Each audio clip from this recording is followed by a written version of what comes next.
അന്തർദേശീയ പഠനകേന്ദ്രവും നമ്മുടെ ഗ്രന്ഥശാലയും സംയുക്തമായി നടത്തിവരുന്ന ഗുരുദർശന പഠന ക്ലാസിൻ്റെ 18ാം ദിവസമാണിന്ന്. ഇന്ന് ഇവിടെ പ്രഭാഷണം നടത്താനായി എത്തിയിട്ടുള്ളത് നമ്മൾ കണ്ടെത്താൻ വളരെ വൈകിപ്പോയ ഒരു വലിയ സാഹിത്യകാരനാണ് കായംകുളം യൂനസ്. സാറിന് സ്വാഗതം ചെയ്യുന്നതിന് മുമ്പായിട്ട് ഒരു അനുശോചനമുണ്ട്. നമ്മുടെ പ്രൊഫസർ എം കെ സാനു മാഷ് മരിച്ചതിൻ്റെ ഒരു അനുശോചനം. അനുശോചന പ്രമേയം അവതരിപ്പിക്കുന്നതിന് വേണ്ടി അന്തർദേശീയ പഠന കേന്ദ്രത്തിൻ്റെ പ്രതിനിധി കനകാംബരൻ സാറിനെ ക്ഷണിക്കുന്നു.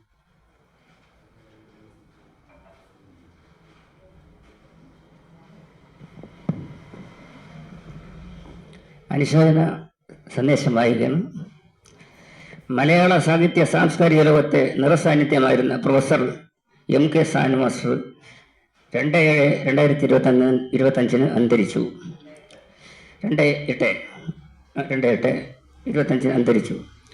എഴുത്തുകാരൻ, ചിന്തകൻ, വാഗ്മി, അധ്യാപകൻ, സാമൂഹ്യ പ്രവർത്തകൻ, കേരള നിയമസഭാംഗം, പുരോഗമന കലാശാസ്ത്രീയ സംഘം സംസ്ഥാന പ്രസിഡന്റ്, കേരള സാഹിത്യ അക്കാദമി പ്രസിഡന്റ് എന്നീ നിലകളിൽ പ്രവർത്തിച്ചു. സാഹിത്യത്തിൽ കേരള സംസ്ഥാന സർക്കാർ ഏർപ്പെടുത്തുന്ന പരമോന്നത ബഹുമതിയായ എഴുത്തച്ഛൻ പുരസ്കാരം, കേന്ദ്ര സാഹിത്യ അക്കാദമി അവാർഡ്, ബൈലോപ്പള്ളി അവാർഡ്, കേശവദേവ് സാഹിത്യ പുരസ്കാരം തുടങ്ങി ഒട്ടനവധി ബഹുമതികൾ ലഭിച്ചിട്ടുണ്ട്. സാംസ്കാരിക വകുപ്പ് ശ്രീനാരായണ അന്തർദേശീയ പഠന കേന്ദ്രം സ്കൂൾ തലത്തിൽ ശ്രീനാരായണ ഗുരു കൃതികൾ പാഠ്യപദ്ധതിയിൽ ഉൾപ്പെടുത്തുന്നതിനുള്ള സിലബസ് തയ്യാറാക്കുന്ന സമിതിയുടെ ചെയർമാനായി എന്ന നിലയിലും ഇപ്പോൾ നിലവിൽ ശ്രീനാരായണ അന്തർദേശീയ പുരസ്കാരം നിർണയ സമിതിയുടെ ചെയർമാൻ പദവി വഹിക്കുന്നതുമായ Shri professor M K Sanu മാസ്റ്ററുടെ നിര്യാണത്തിൽ ശ്രീനാരായണ അന്തർദേശീയ പഠന കേന്ദ്രവും SNM ലൈബ്രറിയും നിങ്ങൾ എല്ലാവർക്കും വേണ്ടി അനുശോചനം രേഖപ്പെടുത്തുന്നു. ഒരു നിമിഷം സാറിൻ്റെ മുമ്പിൽ ആദരാഞ്ജലി അർപ്പിക്കുന്നുണ്ട്.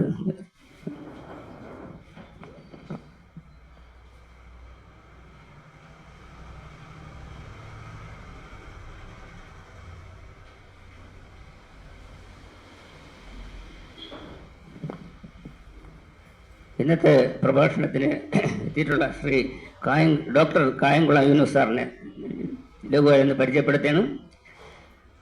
സാർ 20-ൽ പരം സാഹിത്യ പുസ്തകങ്ങൾ പുരസ്കാരം രചിച്ചിട്ടുണ്ട്.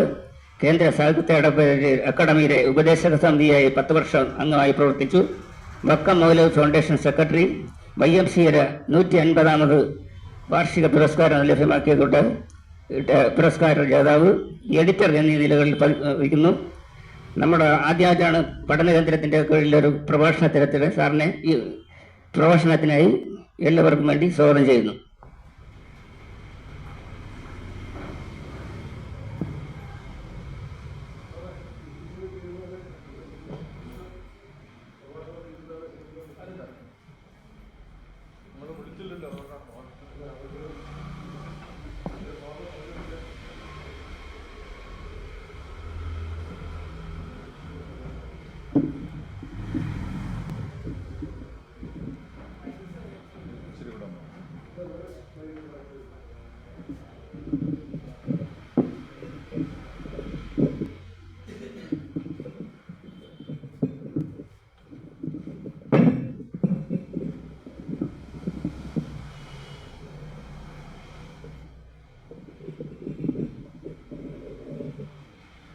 ഈ ലൈബ്രറിക്കും ഒരു നല്ല മൈക്കാകാം എന്നാണ് ഞാൻ കരുതുന്നത്. ആദ്യത്തെ എൻ്റെ ഒരു കമൻ്റ് അതാണ്. നല്ലൊരു ഓഡിയോ വിഷ്വൽ സൗകര്യം എന്ന് പറയുന്നത് ഇപ്പോഴെല്ലായിടത്തും അത് വളരെ പ്രൊഫഷണലായിട്ട് കൈകാര്യം ചെയ്യുന്നതാണ്.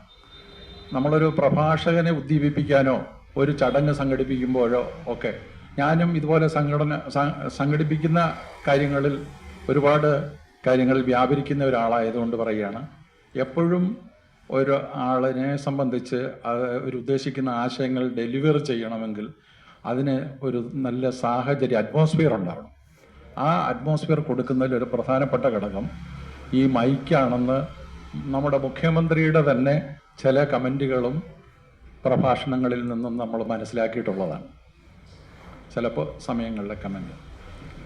അപ്പോൾ ഈ ലൈബ്രറിക്ക് ഏറ്റവും വേഗം ഒരു നല്ല മൈക്ക് സിസ്റ്റം ഉണ്ടാവട്ടെ എന്ന് പ്രാർത്ഥിക്കുകയും ആശംസിക്കുകയും ചെയ്തുകൊണ്ട് ഞാൻ എൻ്റെ കർത്തവ്യത്തിലേക്ക് കടക്കുകയാണ്.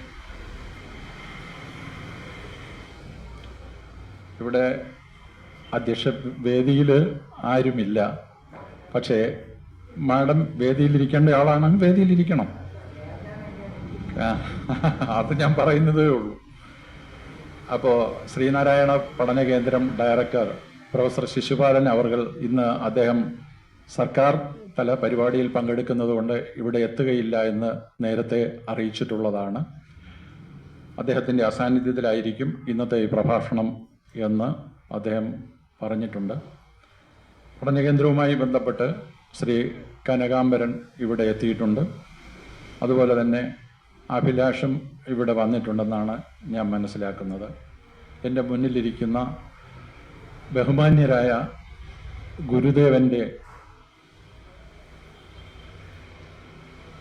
ജീവിതത്തെയും ദർശനത്തെയും മനസ്സിലാക്കുവാൻ വേണ്ടി എത്തിയിട്ടുള്ള ബഹുമാന്യരായ സഹോദരി സഹോദരന്മാരെ, എന്നേക്കാൾ കൂടുതൽ ഗുരുവിനെ മനസ്സിലാക്കിയിട്ടുള്ളവരാണ് നിങ്ങൾ എല്ലാവരും എന്നുള്ളത് കൊണ്ട് ഞാൻ വലിയ ഭയപ്പാടോടുകൂടിയാണ് നിങ്ങളുടെ മുന്നിൽ നിൽക്കുന്നത്.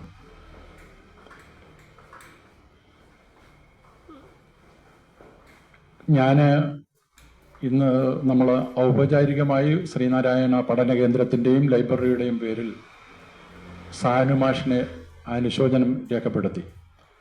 സമസ്ത കേരള സാഹിത്യ പരിഷത്തിൻ്റെ ഒരു നിർവാഹക സമിതി അംഗമാണ് ഞാൻ. 100 വർഷം പൂർത്തിയാകുന്ന ആ സംഘടന എറണാകുളം കേന്ദ്രമാക്കി പ്രവർത്തിക്കുന്ന സംഘടനയാണ്. അതിൻ്റെ ഏറ്റവും ഒന്നാമനായ വിശിഷ്ടാംഗമാണ് സാനുമാഷ്.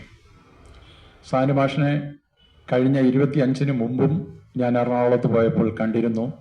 കഴിഞ്ഞ മെയ് 25-ന് പരിഷത്തിൻ്റെ ഈ 100ാം വാർഷികം ആഘോഷിക്കുന്ന വേളയിലേക്കുള്ള തെരഞ്ഞെടുപ്പായിരുന്നു. അദ്ദേഹം 3ാം നിലയിലുള്ള പരിഷത്ത് ഓഫീസിലേക്ക് ഓടിക്കയറി വന്നാണ് വോട്ട് ചെയ്ത് ഞങ്ങൾക്കെല്ലാം വോട്ട് ചെയ്തു പോയത്. ശ്രീ സി രാധാകൃഷ്ണന്റെ നേതൃത്വത്തിലുള്ള ഭരണസമിതിയിലെ ഒരംഗമാണ് ഞാനും. ആ നിലയ്ക്ക് സാനുമാഷിനെ ഓർക്കാതെയും അനുസ്മരിക്കാതെയും എനിക്ക് ഈ ചടങ്ങിലേക്ക് കടക്കാനാവില്ല. അതിനേക്കാൾ ഉപരിയായി തന്നെ ഗുരുദേവന്റെ ഏറ്റവും വലിയ പിൻഗാമിയായ ദാർശനികൻ എന്ന് പറയാവുന്ന ഒരാളാണ് സാനുമാഷ്. ഇന്ന് ലോകത്തെവിടെ ഗുരുദേവനെ കുറിച്ച് എന്ത് ചടങ്ങ് സംഘടിപ്പിച്ചാലും സാനുമാഷിനെ കൂടി ഓർക്കാതെ നമുക്ക് ആ പരിപാടിയിലേക്ക് പ്രവേശിക്കാനാകുകയില്ല. പ്രൊഫസർ MK സാനു ആലപ്പുഴയിൽ ജനിച്ച് അദ്ദേഹത്തിൻ്റെ ഏറ്റവും വലിയ ഔപചാരിക ജീവിതം എറണാകുളത്താണ് നയിച്ചതെങ്കിലും കേരളത്തിൽ അങ്ങോളം ഇങ്ങോളം അദ്ദേഹത്തിൻ്റെ പ്രസരിപ്പും പ്രഭയും നമ്മളെ എപ്പോഴും തഴുകി തലോടിക്കൊണ്ടാണ് ഈ കഴിഞ്ഞ 97 വർഷവും പോയിക്കൊണ്ടിരുന്നത്. അതിൻ്റെ ഒരു മഹത്വം നമുക്കെല്ലാവർക്കും, കേരളീയർക്കെല്ലാവർക്കും കിട്ടിയിട്ടുണ്ടെന്നുള്ളതാണ് ഒരു വലിയ വസ്തുത. ഗുരുദേവൻ എങ്ങനെയാണ് മലയാളികളെയും ലോകത്തിലെ പൗരന്മാരെയും ഒക്കെ ആശീർവദിച്ചതെന്നതുപോലെ തന്നെ സഹജമായ ആ ഗുരുവിൻ്റെ സ്വഭാവ മഹിമ ആവോളം ഉൾക്കൊണ്ട ഒരു മനുഷ്യനായിരുന്നു പ്രൊഫസർ MK സാനു അവർ. അദ്ദേഹത്തിൻ്റെ അടുത്ത് ചെല്ലുന്ന ആരെയും അദ്ദേഹം ഏതെങ്കിലും ഒരു രൂപത്തിൽ സഹായിക്കാതെ വിട്ടിരുന്നില്ല. ഒരു പുസ്തകം പ്രകാശനം ചെയ്യാൻ ചെല്ലുന്ന ആദ്യത്തെ എഴുത്തുകാരനെ മുതൽ 100 കണക്കിന് പുസ്തകങ്ങൾ എഴുതിയ ആളുകളെ, ഈ പ്രസാധകരെ എല്ലാവരെയും അദ്ദേഹം വളർത്തിക്കൊണ്ടുവരുന്നതിൽ, മലയാളത്തെ ഇന്ന് കാണുന്ന തരത്തിൽ നിലനിർത്തുന്നതിൽ ഒക്കെ സാനുമാഷിൻ്റെ സംഭാവനകൾ വലിയ തോതിലുള്ളതാണ്. അദ്ദേഹത്തിൻ്റെ 1976-ൽ അദ്ദേഹം രചിച്ച ഗുരുവിനെ കുറിച്ചുള്ള കൃതി തന്നെയാണ് മലയാളത്തിൽ വന്ന ഏറ്റവും പ്രമുഖമായ ഗുരുവിനെ കുറിച്ചുള്ള കൃതി എന്ന് പറയാതിരിക്കാൻ നിർവാഹമില്ല. 76-ലാണ് ആ കൃതി യഥാർത്ഥത്തിൽ ഇവിടെ പ്രകാശനം ചെയ്യപ്പെടുന്നത്. അതിനുശേഷം ഒരു 50ഓളം ജീവചരിത്രങ്ങൾ അദ്ദേഹത്തിൻ്റെതായി മലയാളത്തിൽ വന്നിട്ടുണ്ട്. അതിനകത്ത് മലയാള മനോരമയുടെ മാമൻ മാപ്പിളയുടെ ജീവചരിത്രം, ആധികാരിക ജീവചരിത്രം മനോരമ എഴുതിക്കുന്നത് മാമൻ മാപ്പിളയുടെ എഴുതിക്കുന്നത് സാനുമാഷിനെ കൊണ്ടാണ്. ചങ്ങമ്പുഴ കൃഷ്ണപിള്ള നക്ഷത്രങ്ങളുടെ സ്നേഹവാചനം എന്ന് പറയുന്ന ചങ്കമ്പുഴയെ കുറിച്ചുള്ള ആധികാരിക ജീവചരിത്രവും അദ്ദേഹത്തിൻ്റെയാണ്. ബഷീർ ഏകാന്ത ഭീതിയിലെ അവധൂതൻ എന്ന് പറയുന്ന കൃതി ബഷീറിനെ കുറിച്ചുള്ള ആധികാരികമായ ജീവചരിത്രമാണ്. സഹോദരൻ അയ്യപ്പനെ കുറിച്ച് ഒരു കലാപത്തിന്റെ ശില്പി എന്ന് പറയുന്ന അദ്ദേഹത്തിന്റെ കൃതി, അത് സഹോദരൻ അയ്യപ്പനെ കുറിച്ചുള്ള ഉത്തമമായ ജീവചരിത്രമാണ്. യുക്തിവാദി MC ജോസഫിന്റെ ജീവചരിത്രവും അദ്ദേഹമാണ് എഴുതിയിട്ടുള്ളത്. എന്തിനേറെ, ആശാന്റെ കാവ്യപ്രപഞ്ചത്തെക്കുറിച്ച് നിരൂപണ സാഹിത്യത്തിന് പുറമെ ശ്രീനാരായണ സന്ദേശം തുടങ്ങി ഒട്ടനവധി കൃതികൾ മലയാളത്തിന് സംഭാവന ചെയ്ത ആളാണ് അദ്ദേഹം. എറണാകുളം കോൺസ്റ്റിറ്റ്യുവൻസിയുടെ MLA ആയി ദീർഘനാൾ പ്രവർത്തിച്ചു. പേരുദോഷം കേൾപ്പിക്കാതെ ഒരു MLA രംഗത്തു നിന്ന് മാറി നിൽക്കുന്നുവെങ്കിൽ അത് സാനുമാഷ് അല്ലാതെ മറ്റൊരാൾ ഉണ്ടാവില്ല. രാഷ്ട്രീയത്തിൻ്റെ പേരിലല്ല അദ്ദേഹം MLA ആയതെങ്കിലും എപ്പോഴും പ്രയാസപ്പെടുന്നവരുടെ, മാർജിനലൈസ്ഡ് ആയിട്ടുള്ള ആളുകളുടെ ഒക്കെ ഒപ്പമായിരുന്നു അദ്ദേഹം നിലകൊണ്ടിരുന്നത്. അതിൻ്റെ ഒരു ഗരിമയാണ് ഇന്ന് അദ്ദേഹത്തിന് കിട്ടിയ അവസാന വിടപറച്ചിൽ. രവിപുരം ശ്മശാനത്തിലേക്ക് ടൗൺ ഹാളിൽ നിന്ന് എടുക്കാൻ വളരെയേറെ സംഘാടകർ ബുദ്ധിമുട്ടി. രാവിലെ 8 മണിക്ക് അവിടെ കൊണ്ടുവന്ന അദ്ദേഹത്തിൻ്റെ ബോഡി വൈകുന്നേരം 4 മണിക്കാണ് അവിടുന്ന് എടുത്തുകൊണ്ട് ശ്മശാനത്തിലേക്ക് ആ സമയം പാലിക്കാൻ വേണ്ടി അങ്ങനെ ചെയ്യേണ്ടി വന്നു. അത്രയ്ക്ക് ആൾക്കൂട്ടമാണ് അദ്ദേഹത്തിന് അന്ത്യപ്രണാമം അർപ്പിക്കാൻ എറണാകുളം ടൗൺ ഹാളിൽ കൂടിയത്. ആ മഹാപുരുഷന്റെ ഓർമ്മയ്ക്ക് മുന്നിൽ ഒരു നിമിഷം നമുക്കെല്ലാവർക്കും ഒന്നുകൂടി എഴുന്നേറ്റ് നിൽക്കാം എന്ന് പറഞ്ഞുകൊണ്ട് ഞാൻ എൻ്റെ ഇരിക്കാം. എല്ലാവർക്കും അവരവരുടെ സ്ഥാനങ്ങളിൽ. ഒരുപക്ഷെ ഇത് തുടർച്ചയായ ഒരു പരിപാടി ആയിരുന്നില്ലെങ്കിൽ ഇന്ന് ഈ പ്രഭാഷണം തന്നെ മാറ്റിവെക്കുമായിരുന്നു എന്ന് എനിക്കറിയാം. എൻ്റെ വിഷയം ലോക ജനതയെ ഒത്തൊരുമിപ്പിക്കുന്നതിൽ ശ്രീനാരായണ ദർശനങ്ങളുടെ പങ്ക് എന്നാണ് ഏകദേശമായി എൻ്റെ വിഷയമെന്ന് പറയുന്നത്. ഇന്ന് ഏതാണ്ട് 800 കോടി ജനങ്ങൾ ലോകത്തെല്ലായിടത്തും കൂടെയുണ്ട്. ഏതാണ്ട് ഒരു 170 രാജ്യങ്ങളിലായി 800 കോടി ജനങ്ങളുണ്ട്. അപ്പോൾ ആ ജനബാഹുല്യത്തെക്കുറിച്ച് നമ്മുടെ മനസ്സിലൊരു ചിത്രമുണ്ട്.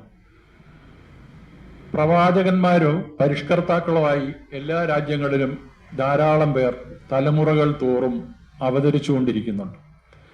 ഈ 800 കോടി ജനങ്ങളുടെ മനുഷ്യരുടെ പ്രശ്നങ്ങൾ കൈകാര്യം ചെയ്യാൻ 800 കോടി ജനങ്ങളുടെ മനസ്സിലും ആയിരക്കണക്കിന് പ്രശ്നങ്ങളാണ്, ആയിരക്കണക്കിന് പ്രതിസന്ധികളാണ്, ആയിരക്കണക്കിന് കീറാമുട്ടികളാണ് ഉള്ളത്.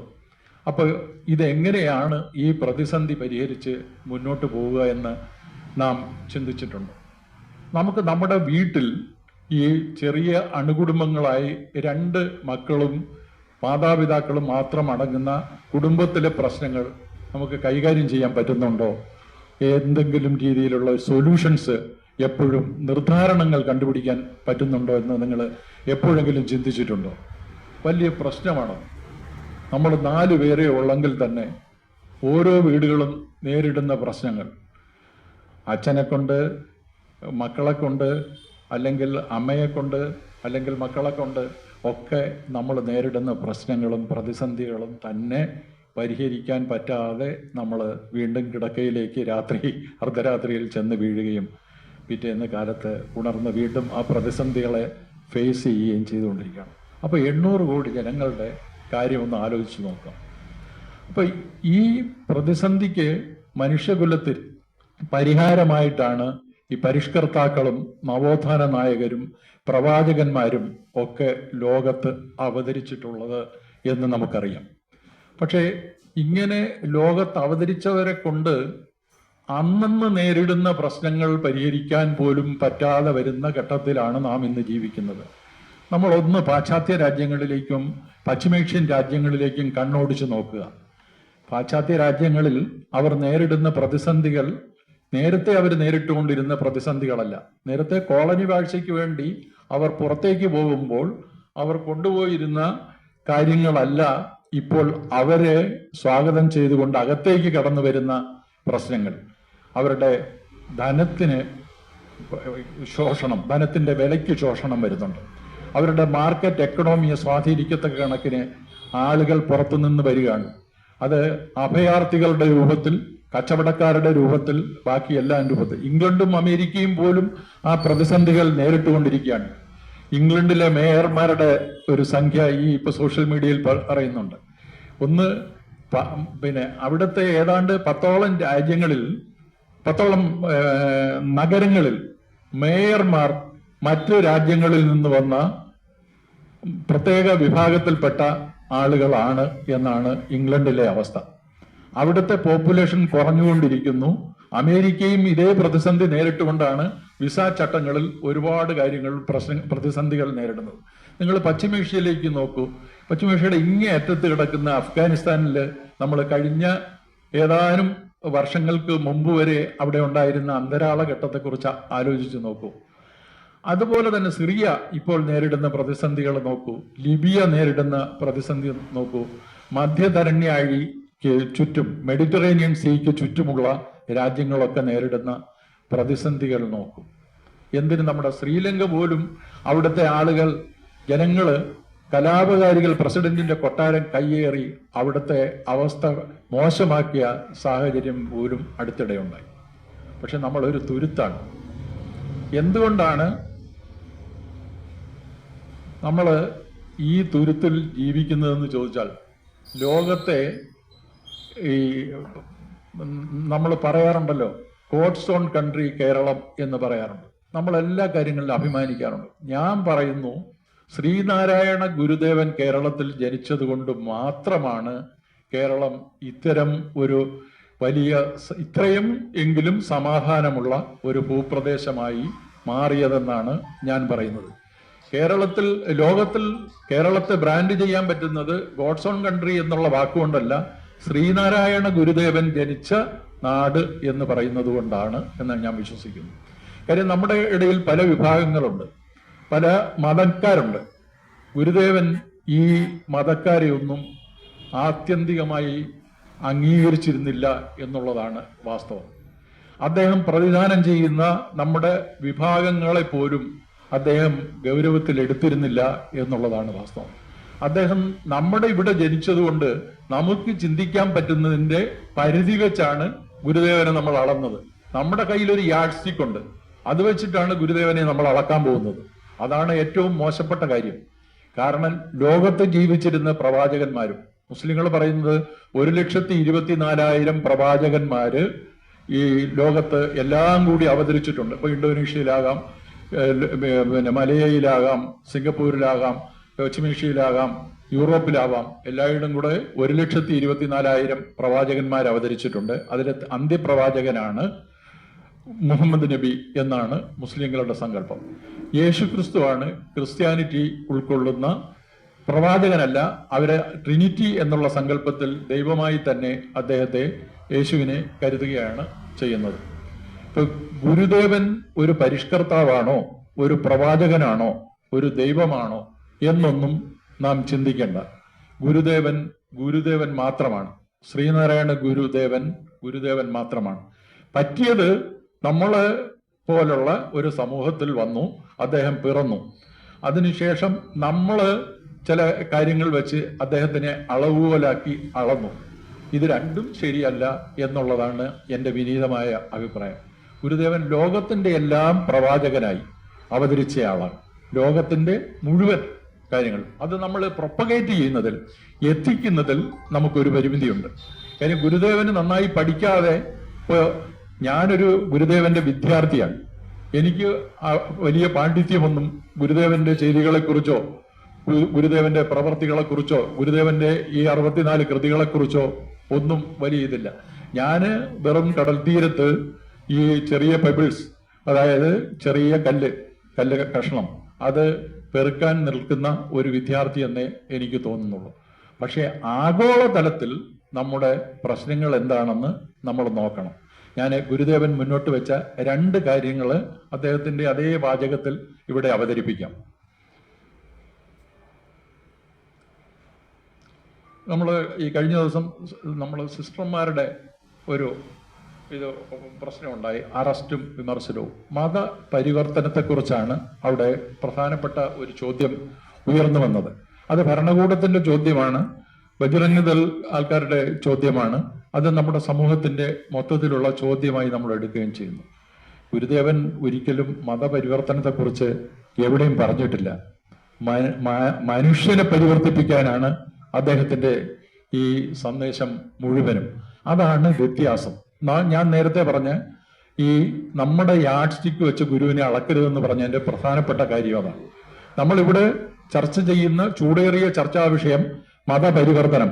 ഒരു മതത്തിലേക്ക് എത്ര ആളെ കൂട്ടാം, മുസ്ലിങ്ങൾക്ക് എത്ര ജനസംഖ്യ വർദ്ധിപ്പിക്കാം, കാനേഷുമാരി എടുക്കുമ്പോൾ എത്ര പേര് അവരുടെ സമുദായത്തിൽപ്പെട്ടവരുണ്ട്.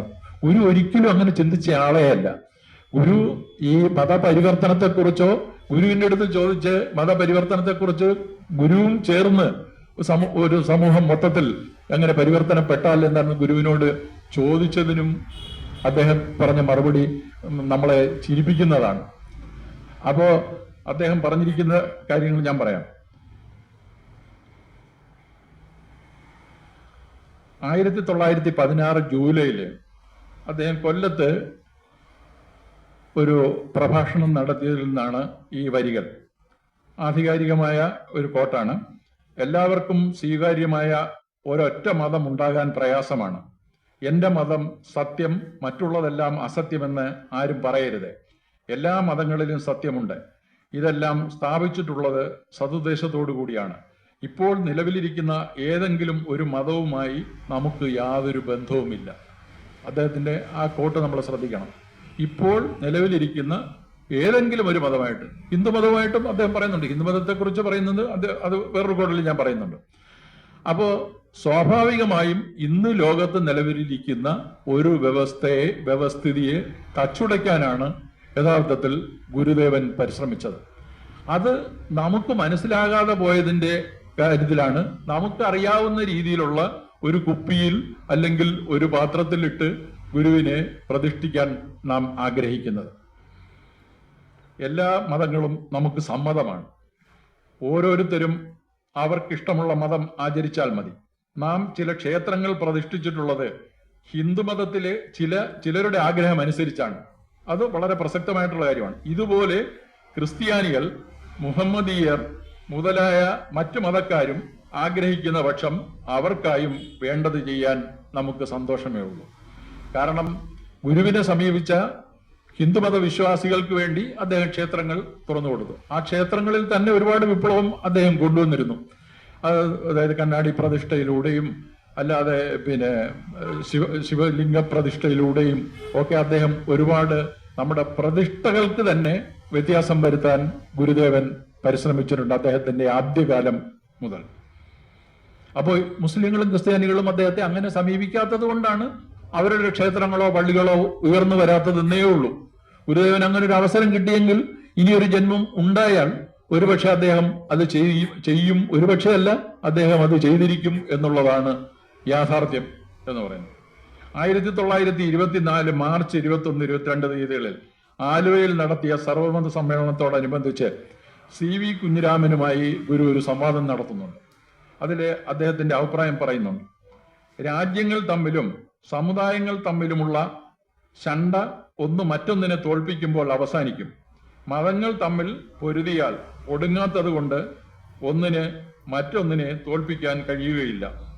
ഈ മതപ്പോരിന് അവസാനമുണ്ടാകണമെങ്കിൽ സമബുദ്ധിയോടുകൂടി എല്ലാ മതങ്ങളും എല്ലാവരും പഠിച്ച് അറിയുവാനും ലഭിച്ച അറിവിനെ പരസ്പരം സ്നേഹപൂർവം വിനിമയം ചെയ്യുവാനും ശ്രമിക്കട്ടെ. മത്സരം മതം നിമിത്തമല്ല, മതം നിമിത്തമാണ്. മതം നിമിത്തമാണ് എന്ന് അപ്പോൾ മനസ്സിലാകും. തത്വങ്ങളിൽ അവയ്ക്ക് തമ്മിൽ സാരമായ വ്യത്യാസങ്ങളില്ലെന്ന് വെളിപ്പെട്ട് കിട്ടുന്നതും ആണ് നാം ഉദ്ദേശിക്കുന്ന ഏകമതം. അപ്പോൾ ഗുരുവിന്റെ മതം യഥാർത്ഥത്തിൽ ഇവിടെ സ്ഥാപിതമായിട്ടുണ്ടോ?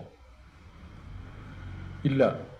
ഗുരുവിന്റെ മതം ഗുരു വിചാരിക്കുന്നത് ഇങ്ങനെയുള്ള ഈ മതങ്ങൾ തമ്മിലുള്ള വാശിയും വൈരാഗ്യവും അതിന്റെ അനുയായികൾ തമ്മിലുള്ള പടലപിടക്കങ്ങളും ഒന്നുമല്ല.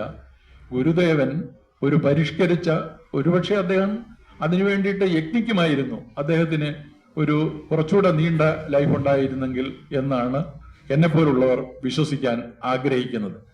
കാരണം അദ്ദേഹം എവിടെ പരിഷ്കരണം കൊണ്ടുവരണം എന്ന് ആഗ്രഹിച്ചോ ആ പരിഷ്കരണങ്ങൾ കൊണ്ടുവരണമെന്ന് ആഗ്രഹിച്ച സമൂഹത്തിൽ തന്നെ ഇന്ന് ഒരുപാട് അബദ്ധജടിലങ്ങളായ അന്ധവിശ്വാസങ്ങളായ കാര്യങ്ങൾ വീണ്ടും കടന്നുകൂടിയിരിക്കുകയാണ്. അത് ഏത് പരിഷ്കരണ പ്രസ്ഥാനത്തിന്റെയും ഒരു പ്രതിസന്ധിയാണ്. അത് നമ്മൾ മനസ്സിലാക്കണം. ലോകത്തെ എല്ലാ പരിഷ്കരണ പ്രസ്ഥാനങ്ങൾ വരുമ്പോഴും എല്ലാ സമൂഹങ്ങളിൽ നവോത്ഥാന കാഴ്ചപ്പാടുകൾ ഉണ്ടാകുമ്പോഴും അതിനൊരു തിരിച്ചുപോക്ക് പലപ്പോഴും ഉണ്ടാവാറുണ്ട്. കേരളീയ സമൂഹവും സത്യത്തിൽ ഗുരുവിന് ശേഷം ഇന്നത്തെ കാലത്ത് ആ പ്രതിസന്ധി നേരിട്ട് കൊണ്ടിരിക്കുകയാണ് എന്ന് പറയാനാണ് എനിക്കിഷ്ടം. കാരണം നമ്മൾ എന്തെല്ലാം നമ്മുടെ സമൂഹത്തിൽ നിന്ന് ഉന്മൂലനം ചെയ്യണം എന്നാഗ്രഹിച്ചോ അതെല്ലാം 10 മടങ്ങ് ശക്തിയോടുകൂടി കേരളീയ സമൂഹത്തിൽ വന്നുകൊണ്ടിരിക്കുകയാണ്. അതിന്റെ കാരണം നമ്മൾ ആഗോള തലത്തിൽ എടുത്തു നോക്കുമ്പോൾ കുറച്ച് നമ്മുടെ കയ്യിലെല്ലാം പോക്കറ്റിൽ ഇച്ചിരി പൈസ ഉണ്ട ഒരവസ്ഥയുണ്ട്. ഈ പണം ഒരുപാട് ആവുന്നത് വളരെ ദൂഷ്യം ചെയ്യുന്ന ഒരു കാര്യമാണ്. അത് എവിടൊക്കെ അധികരിച്ചിട്ടുണ്ടോ അവിടെയൊക്കെ അത് ദൂഷ്യം ചെയ്തിട്ടുണ്ട്. നമ്മുടെ മൂല്യബോധത്തിനും നമ്മുടെ സാംസ്കാരിക വളർച്ചയ്ക്കും ഗുരുദേവൻ ആഗ്രഹിച്ചതുപോലെ ഒരു പ്രതിഫലനം വരാത്തതിൽ ഗുരുദേവൻ തന്നെ ഇപ്പോൾ ജീവിച്ചിരുന്നെങ്കിൽ അതിൽ വളരെയേറെ ഖിന്നനാകുമായിരുന്നു എന്നാണ് നമുക്കെല്ലാം തോന്നുന്നത്. കാരണം ഇന്നത്തെ സമൂഹം മറ്റൊരു രീതിയിലേക്ക് അധപ്പതനത്തിലേക്കാണ് കൂപ്പുകുത്തിക്കൊണ്ടിരിക്കുന്നത്. അപ്പൊ ഈ പൈസ നമ്മുടെ പ്രശ്നങ്ങൾ പരിഹരിക്കില്ല എന്ന് ഞാൻ നേരത്തെ പറഞ്ഞു വെച്ചല്ലോ. കാരണം നമ്മളെ ഉള്ളിലുള്ള ഒരു വലിയ മൂല്യബോധമുള്ള മനുഷ്യത്വം ആർന്ന ഒരു ജീവിതമുണ്ട്. ഈ മനുഷ്യത്വവും ഈ ഭൗതിക സാഹചര്യങ്ങളും തമ്മിലുള്ള പോരാട്ടമാണ് യഥാർത്ഥത്തിൽ മൂല്യത്തെ നിലനിർത്തേണ്ടത്. ഇപ്പോൾ ഏതാണ്ട് 50% മേളിൽ ഈ മൂല്യത്തിന്റെ മേൽ, ഈ മനുഷ്യത്വത്തിന്റെ മേൽ, ഈ മൂല്യത്തിന്റെ മേൽ ഒക്കെ ആധിപത്യം ഈ പണത്തിന് വന്നുകൊണ്ടിരിക്കുന്ന ഒരു കാലഘട്ടം ആണ് എന്ന് നമുക്കെല്ലാം ബോധ്യപ്പെടുന്നതാണ്. അതാണ് ഗുരു ഇവിടെ ഈ മതത്തെക്കുറിച്ച് പറഞ്ഞത്. അദ്ദേഹത്തിന്റെ വേറൊരു കോട്ട് ഞാൻ നിങ്ങളോട് പറയാം. ഹിന്ദുമതം എന്നൊരു മതമേ ഇല്ലല്ലോ. ഹിന്ദുസ്ഥാന നിവാസികളുടെ മതം ഹിന്ദുമതം എന്നാണെങ്കിൽ ഹിന്ദുസ്ഥാനത്തെ ഇപ്പോൾ അധിവസിക്കുന്ന ക്രിസ്ത്യാനികളുടെയും മുഹമ്മദീയരുടെയും മതങ്ങളും ഹിന്ദുമതം തന്നെയാണ്. അങ്ങനെ ആരും പറയുന്നില്ല. അപ്പോ ഭാരതീയരായിട്ടുള്ള എല്ലാ ആളുകളും ഹിന്ദുക്കളാണ് എന്ന് പറയാവുന്ന ഒരവസ്ഥയും യഥാർത്ഥത്തിൽ ഇല്ല. കാരണം വ്യത്യസ്ത വിഭാഗങ്ങൾ, നമ്മളൊരു കൾച്ചറൽ ഇന്റഗ്രേഷനാണ് യഥാർത്ഥത്തിൽ ഇന്ത്യയിൽ സംഭവിക്കേണ്ടതും സംഭവിച്ച് കൊണ്ടിരിക്കുന്നതും.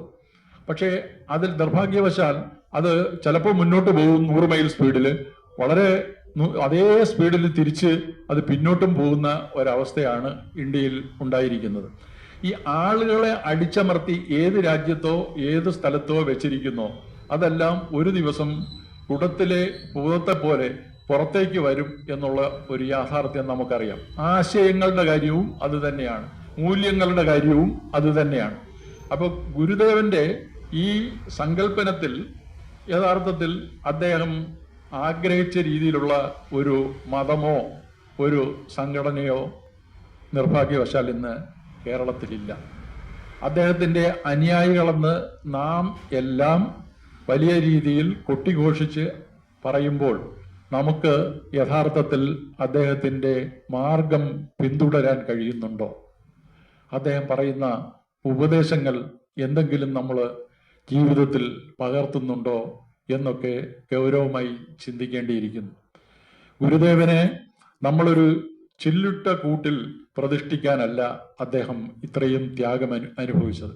ഗുരുദേവന്റെ അത്രയും കഷ്ടപ്പെട്ട് ജീവിതം നയിച്ച ഒരാള് യഥാർത്ഥത്തിൽ നമുക്ക് ഈ വലിയ ആളുകളിൽ ആരും, ഏതെങ്കിലും പരിവർത്തന ശില്പികളിൽ ആരെയും നമുക്ക് കാണത്തില്ല.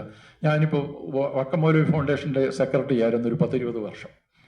വക്കം മൗലവിയെ കുറിച്ച് പറഞ്ഞാൽ ഏറ്റവും വലിയ വക്കം പ്രദേശത്തുള്ള ചിറയൻകീഴ് താലൂക്കിലുള്ള ധനാഢ്യനായിരുന്നു അദ്ദേഹം.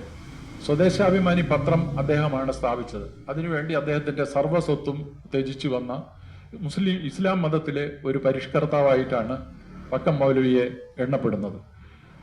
ചട്ടമ്പിസ്വാമികളെ കുറിച്ച് പറയുമ്പോൾ ചട്ടമ്പിസ്വാമികൾ ധനാഢ്യനല്ല, പക്ഷെ അദ്ദേഹത്തിന്റെ കൂടെ ഒരു വലിയ സമൂഹം അക്കാലത്ത് തന്നെ പിന്തുണ കൊടുക്കാൻ എഡ്യൂക്കേറ്റഡ് ആയിട്ടുള്ള ഒരു സമൂഹം അദ്ദേഹത്തിന്റെ കൂട്ടത്തിലുണ്ടായിരുന്നു. ചട്ടമ്പി സ്വാമികൾ തലയിൽ ചുടുകെട്ട ചുമന്നാണ് സെക്രട്ടേറിയറ്റ് കെട്ടിയെന്നൊക്കെ നാം ചരിത്രത്തിൽ വായിച്ചിട്ടുണ്ടാവാം. പക്ഷേങ്കിൽ അദ്ദേഹത്തിനോടൊരു വിപുലമായ സമൂഹം അദ്ദേഹത്തിന് പിന്തുണയുമായി എപ്പോഴും അദ്ദേഹത്തിന്റെ ജീവിതകാലത്ത് തന്നെ ഉണ്ടായിരുന്നു എന്നുള്ളതാണ് ഒരു വാസ്തവം. അതുപോലെ ഏതെങ്കിലും ഇപ്പൊ വി ടി ഭട്ടതിരിപ്പാടിനെ പറഞ്ഞാൽ അദ്ദേഹത്തിനും വലിയൊരു സമൂഹം വരേണ്യവർഗത്തിൽ നിന്ന് അദ്ദേഹത്തോടൊപ്പം അക്കാലത്ത് പ്രവർത്തിക്കാൻ ഉണ്ടായിരുന്നു. ഇങ്ങനെ പരിഷ്കർത്താക്കളൊക്കെ വലിയ രീതിയിലുള്ള അവസരങ്ങൾ വിനിയോഗിക്കുമ്പോൾ വിദ്യാഭ്യാസപരമായോ സാമ്പത്തികമായോ അല്ലെങ്കിൽ ഏതെങ്കിലും രീതിയിലുള്ള സാമൂഹിക ഉയർച്ച കൊണ്ടോ ഒന്നും ഉള്ള ഒരു സമൂഹമായിരുന്നില്ല ഗുരുവിനോടൊപ്പം അന്ന് നിലകൊണ്ട ആരും തന്നെ എന്നുള്ളതാണ് വാസ്തവം. ചില ധനാഢ്യന്മാർ ചില മീറ്റിങ്ങുകൾ നടത്താൻ സഹായിച്ചിട്ടുണ്ടാകും, ചില കെട്ടിടങ്ങൾ കെട്ടാൻ സഹായിച്ചിട്ടുണ്ടാകും. അതുകൊണ്ടാണ് ഈ ലോകത്തെമ്പാടും പ്രസക്തമായ രീതിയിലുള്ള ചിന്താഗതി വളർത്താനും അത് ലോകത്തിന് കാഴ്ചവെക്കാനും ഗുരുദേവന് കഴിഞ്ഞത്. അദ്ദേഹത്തിന് സംസ്കൃതത്തിലും തമിഴിലും മലയാളത്തിന് പുറമെ നല്ല അവഗാഹമുണ്ടായിരുന്നു. ആ അവഗാഹം ഉപയോഗിച്ച് അദ്ദേഹത്തിന്റെ ആ പ്രവർത്തന സീമയിൽ അത് പ്രചരിപ്പിക്കാൻ അദ്ദേഹം പരമാവധി ശ്രമിച്ചിട്ടുണ്ട്.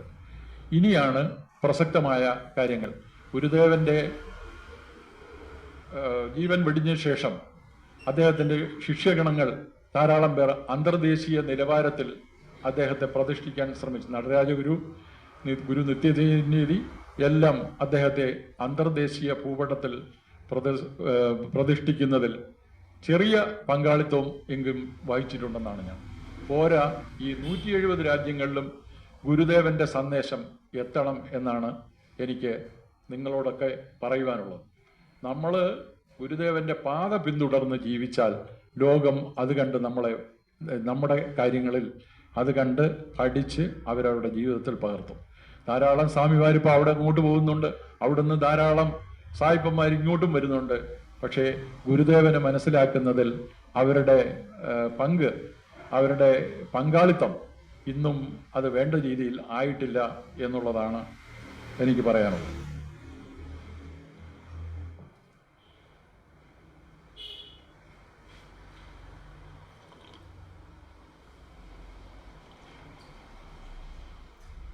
ഞാൻ ലോകത്തിൻ്റെ ഒരു ഇന്നത്തെ അവസ്ഥ ഞാൻ നിങ്ങളുടെ മുന്നിൽ അവതരിപ്പിച്ചു എൻ്റെ സംസാരത്തിൻ്റെ ആദ്യഘട്ടത്തിൽ. എല്ലാ രാജ്യങ്ങളിലും അവിടുത്തെ ആന്തരിക പ്രശ്നങ്ങളെക്കാൾ ഉപരി വൈദേശിക ശക്തികൾ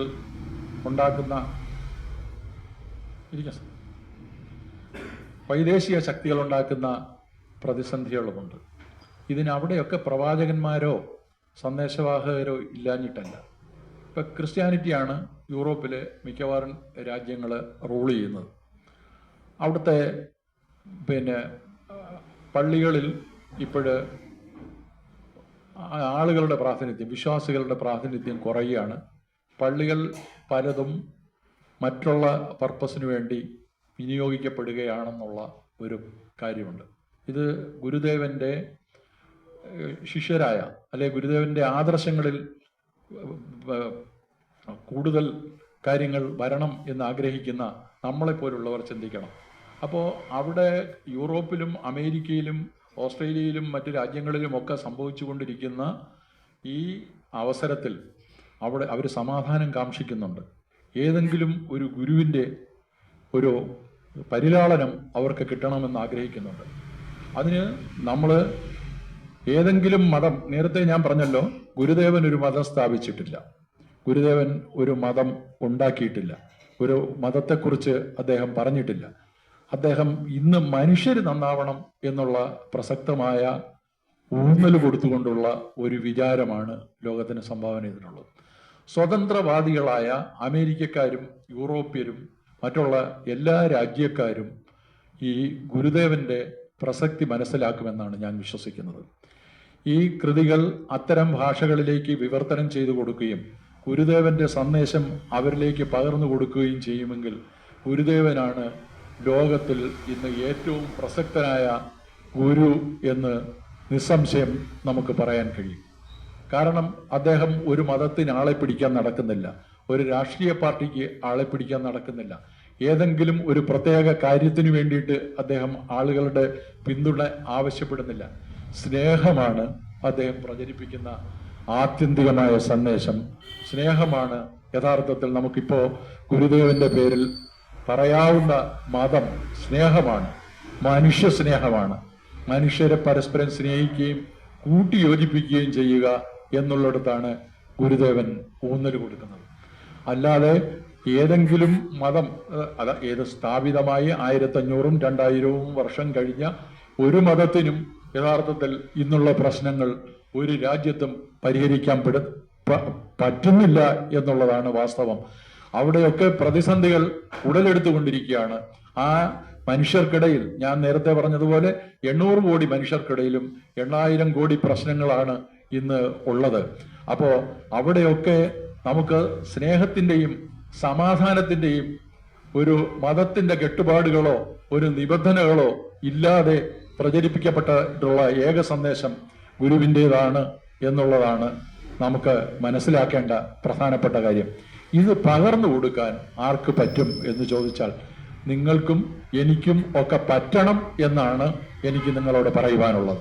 കാരണം നമ്മുടെ ലോകം വളരെ ചുരുങ്ങിയ ഒരു ഘട്ടത്തിലാണ്. അതായത് ഒരു ഗ്ലോബൽ വില്ലേജിലാണ് നമ്മളിപ്പോൾ അധിവസിക്കുന്നത്. ഇന്റർനെറ്റും മറ്റുള്ള സൗകര്യങ്ങളും ഉപയോഗിച്ച് ഇനി ഇന്റർനെറ്റ് ഇല്ലാതെ തന്നെ പ്രചരിപ്പിക്കാവുന്ന ഒരു ഘട്ടത്തിലേക്കും നാം കുതിച്ചുകൊണ്ടിരിക്കുകയാണ്. അപ്പോ ഈ സന്ദേശങ്ങൾ ലോകത്ത് കൈമാറാം. ഒരു ഗുരുവിന്റെ സന്ദേശങ്ങളുടെ ആത്യന്തിക സ്വഭാവം ഇതാണ്. അദ്ദേഹം ഒരു മതത്തിന്റെ പ്രവാചകനല്ല, അല്ലെങ്കിൽ ഒരു മതത്തിന്റെ പ്രചാരകനല്ല എന്ന് നമുക്ക് അവരെ ധരിപ്പിക്കാനായാൽ തീർച്ചയായും ഗുരുവിനെ പ്രണമിക്കുന്നവരെ, ഗുരുവിനെ പിന്തുടരുന്നവരുടെ ഒരു സമൂഹമായിരിക്കും ലോകമെമ്പാടും ഇനി ഉണ്ടായി വരിക എന്നാണ് ഞാൻ വിശ്വസിക്കുന്നത്. കാരണം അദ്ദേഹം തന്നെ ഞാനൊരു മതം സ്ഥാപിച്ചു എന്ന് അവകാശപ്പെട്ടിട്ടില്ല. ഞാൻ ദൈവമാണെന്ന് ഗുരുദേവൻ അവകാശപ്പെട്ടിട്ടില്ല. ഞാൻ ഒരു പരിഷ്കർത്താവ് മാത്രമാണ് എന്നുള്ളതായിരുന്നു അദ്ദേഹത്തിന്റെ ജീവിതകാലത്തെ അദ്ദേഹത്തിന്റെ പ്രധാനപ്പെട്ട നിലപാട്. മറ്റ് സാഹചര്യങ്ങൾക്കനുസരിച്ച് ചിലപ്പോൾ ചില അഭിപ്രായങ്ങൾ പറഞ്ഞിട്ടുണ്ടാകാം. പക്ഷേ ഈ ആരാധനാക്രമത്തിൽ ഉണ്ടാകുന്ന ഒരു പ്രതിസന്ധി തന്നെയാണ് ഈ പാശ്ചാത്യ ലോകത്തെ യഥാർത്ഥത്തിൽ അങ്ങനെയുള്ള ആരാധനകളല്ല, സ്നേഹത്തിലൂന്നിയ ആരാധനാക്രമമാണ്. ആരുടെയും നിർബന്ധത്തിന് വഴങ്ങിയുള്ള ഇന്നത്തെ ലോകം അങ്ങനെയാണ്. ആരുടെയും നിർബന്ധത്തിന്, അച്ഛന്റെ നിർബന്ധത്തിന് വഴങ്ങുന്ന മകനല്ല ഇന്നുള്ളത്, മക്കളല്ല ഇന്നുള്ളത്. ആരുടെയും നമ്മുടെ നിർബന്ധത്തിന് കീഴടങ്ങി ജീവിക്കുന്ന അടിമ വ്യവസ്ഥയും ലോകത്ത് നിന്ന് നിർമ്മാർജ്ജനം ചെയ്യപ്പെട്ടു കഴിഞ്ഞു. ആരും പറയുന്നത് കേൾക്കാനല്ല, അവർ സ്വതന്ത്രമായി ചിന്തിക്കാനാണ് ആഗ്രഹിക്കുന്നത്. അപ്പൊ ലോകത്തിന് ഏറ്റവും പ്രസക്തമായിട്ടുള്ള ഇന്ന് നിലവിലുള്ള സന്ദേശം ഗുരുവിന്റെ സന്ദേശം തന്നെയാണ് എന്ന് നമുക്ക് പറയേണ്ടി വരും. ആ ഗുരു സന്ദേശം പ്രചരിപ്പിക്കുന്നതിലും അത് കൈകാര്യം ചെയ്യുന്നതിലുമാണ് നാം ഉത്തമ സ്റ്റെപ്സ് എടുക്കേണ്ടിയിരിക്കുന്നത്. നമ്മുടെ ഓരോ മുന്നോട്ടുള്ള പോക്കിലും പ്രയാണത്തിലും അത് ഗുരുദേവന്റെ ആ സ്നേഹ സന്ദേശം പ്രചരിപ്പിക്കാനും അദ്ദേഹത്തിന്റെ കൃതികൾ പരിചയപ്പെടുത്താനും ഒക്കെ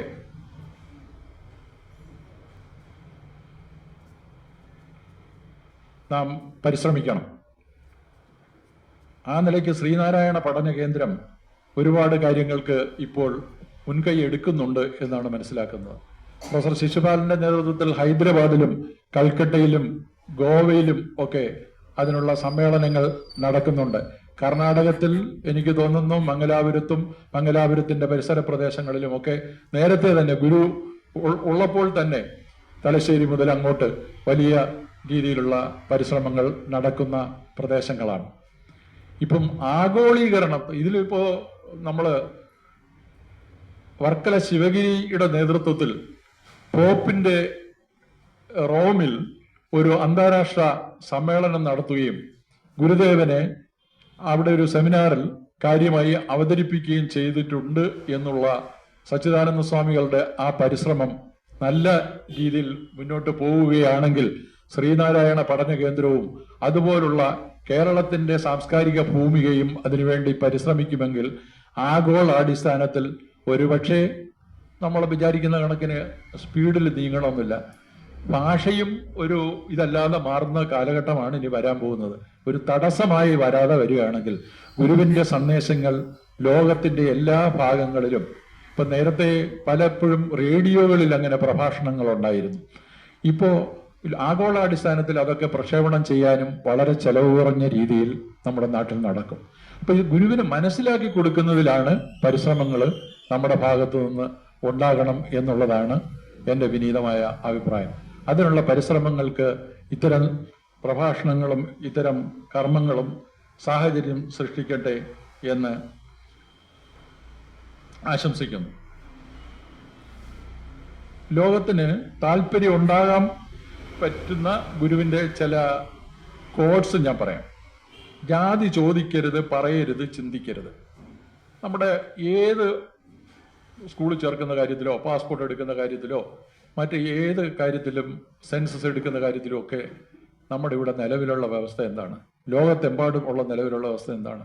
ജാതി ചോദിക്കും. അത് പറയരുതെന്ന് പറഞ്ഞാൽ അവനെ കൊണ്ട് പറയിപ്പിക്കും. ചിന്തിക്കരുതെന്ന് പറഞ്ഞാൽ അതേക്കുറിച്ച് നമ്മളെല്ലാം ചിന്തിക്കുക. സത്യം പറഞ്ഞാൽ എൻ്റെ മുന്നിലിരിക്കുന്ന നിങ്ങളും ഞാനുമൊക്കെ ഇതിനേക്കാൾ ഈ ഗുരു പറഞ്ഞതിൻ്റെ നേരെ ഘടകവിരുദ്ധമായ രീതിയിൽ ചിന്തിക്കുകയും ആലോചിക്കുകയും പ്രവർത്തിക്കുകയും ചെയ്തുകൊണ്ടിരിക്കുന്ന ആളുകളാണെന്നുള്ളതാണ് വാസ്തവം. പക്ഷെ നിങ്ങൾ മനസ്സിലാക്കണം, ഇംഗ്ലീഷ് വിദ്യാഭ്യാസത്തോടെ വെസ്റ്റേൺ എഡ്യൂക്കേഷനോട് കൂടി ഇതിനെതിരായ ഒരു മനോഭാവം അന്നാടുകളിൽ വളർന്നു വന്നിട്ടുണ്ട്. നമുക്ക് അത് ഗുരു പറഞ്ഞതുകൊണ്ടല്ല, അവരുടെ വിദ്യാഭ്യാസത്തിന്റെ ഉയർച്ചത് കൊണ്ട് അവരുടെ ഇടയിൽ അങ്ങനെയുള്ള ചിന്താഗതികൾ കുറഞ്ഞു.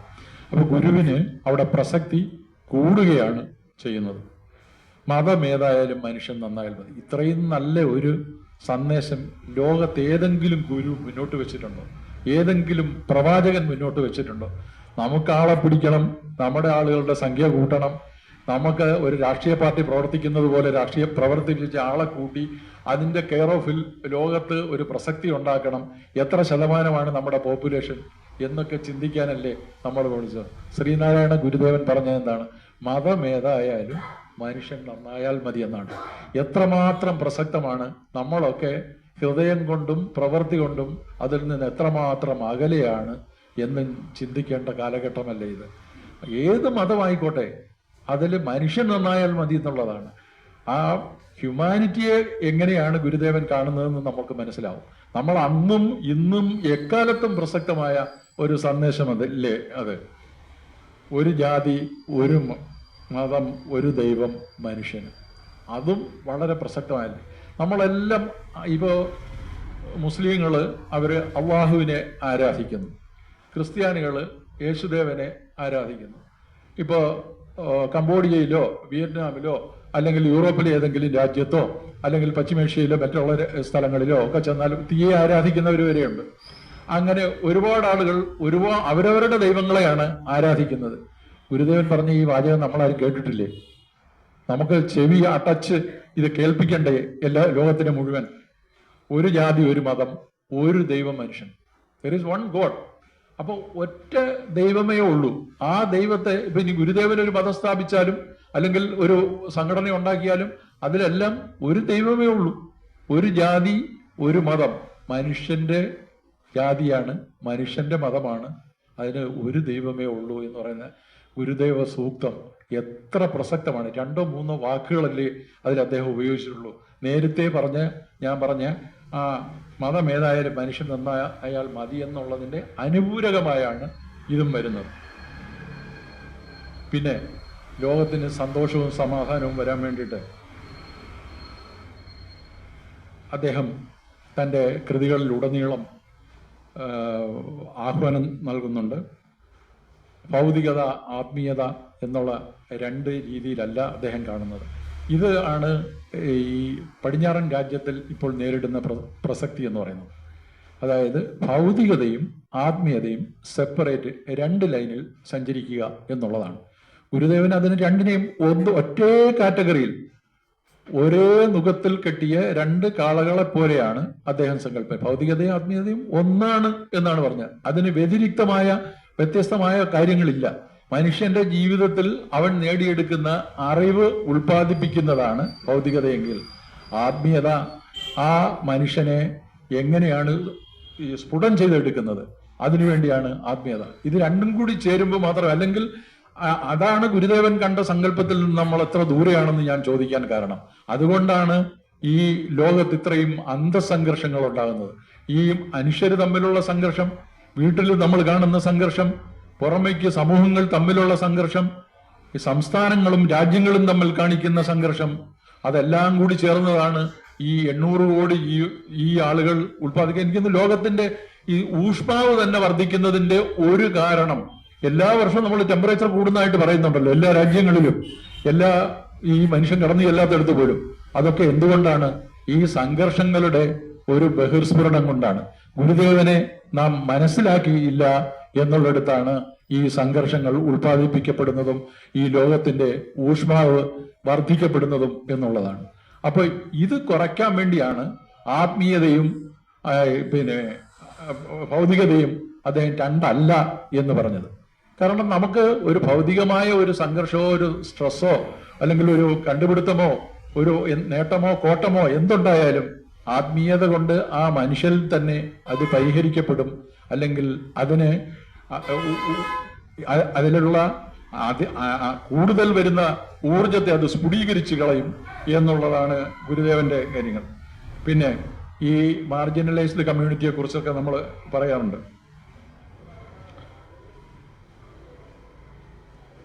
ഗുരു, ഞാൻ നേരത്തെ പറഞ്ഞല്ലോ, ദൈവമായിട്ടോ അല്ലെങ്കിൽ മറ്റെന്തെങ്കിലും കാര്യമായിട്ടൊന്നും അവകാശപ്പെട്ടിട്ടില്ലെങ്കിലും ഒരു കാര്യം അദ്ദേഹത്തിന് നിഷ്ഠയുണ്ടായിരുന്നു. ലോക ജനതയുടെ ഗുരുവായിട്ടാണ് യഥാർത്ഥത്തിൽ ഗുരു സ്വന്തം ശ്രീനാരായണ ഗുരു എന്ന് തന്നെയല്ലേ എഴുതി ഒപ്പിട്ടിരുന്നത്.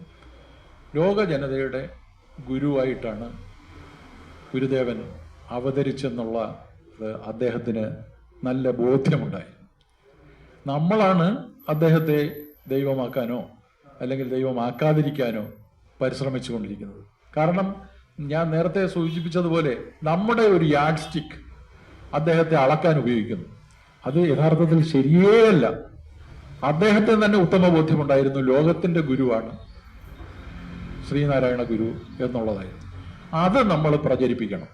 ലോകത്തിന്റെ ഗുരുവാണെങ്കിൽ ലോകത്തിനാണ് ഈ സന്ദേശം മുഴുവൻ വന്നിട്ടുള്ളത്, അദ്ദേഹം കൊടുത്തിട്ടുള്ളത്.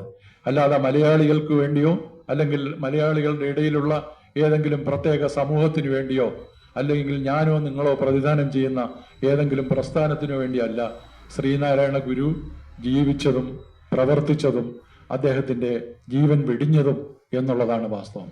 ഈ കാര്യം ലോകത്തെ ബോധ്യപ്പെടുത്താൻ നമുക്കെല്ലാം ഉത്തരവാദിത്വമുണ്ട്. പ്രസിഡന്റ് KR നാരായണൻ പറഞ്ഞൊരു പ്രധാനപ്പെട്ട പോയിന്റ് ഉണ്ട്. അദ്ദേഹത്തിന്റെ, നമ്മുടെ മലയാളിയായിരുന്ന KR Narayanan, the crux of Guru's teaching was humanism which was expounded with philosophical profundity as well as simple overpowering logic. അതായത്